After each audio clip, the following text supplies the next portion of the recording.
situation. There is a new book raising questions about how much taxpayer money is spent on perks for the president and the first family.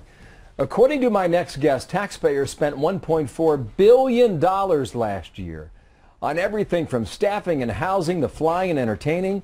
Robert Gray wrote the book, Presidential Perks Gone Royal. Your tax dollars are being used for Obama's re-election. He's also former deputy director of the Reagan-Bush presidential campaign. Good morning to you, sir, and thank you for your time. Morning. I mean, $1.4 billion, that's a lot. How did you calculate that number? Big. But it wasn't easy. It took 2 full-time research assistants and 2 years for us to come to that figure. And even that's a guesstimate. Nobody can be sure because there's no tabulation, no central place where you can get the figures about the president's expenses. Well, that seems itself a problem with the government bristling at checks and balances. So you go through all this research, and what did you conclude? That the costs are out of control. Not only out of control, but out of tabulation. There's no one in charge. No one's responsible. The president doesn't have to ask anybody's permission for anything he spends or asks for. And the costs are all obfuscated in various departmental budgets and agencies and so forth. He borrows staff right and left. The whole staff at Camp David, for example, or CBs brought from the Navy Department. It's hard to find the figures, but we can't find anybody with better figures than these, and if somebody can doubt any of our figures and prove a difference, we'd like to hear about it. I see. You gave an interview to the Daily Caller, and one of the things you said there, and I want to quote this, there was no mechanism for anyone's objection. What does that suggest?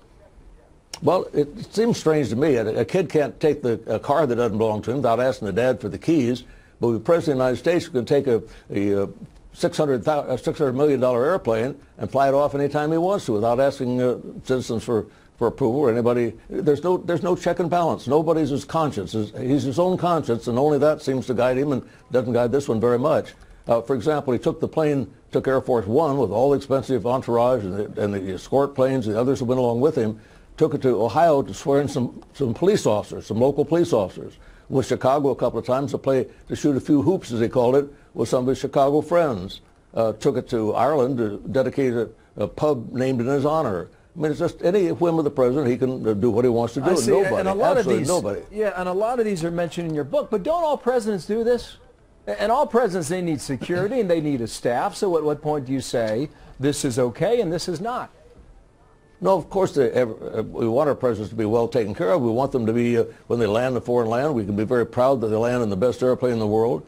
But to use it capriciously for his own campaign is a shock, and something that somebody other than the president's conscience ought to make a decision. Well, there are rules for Air Force One. We get this question, frankly, a lot on Twitter, on an email, that they want to know what the calculation is for Air Force One. But isn't there a rule about how much you have to reimburse if you're doing campaign and you're doing politics and not other business?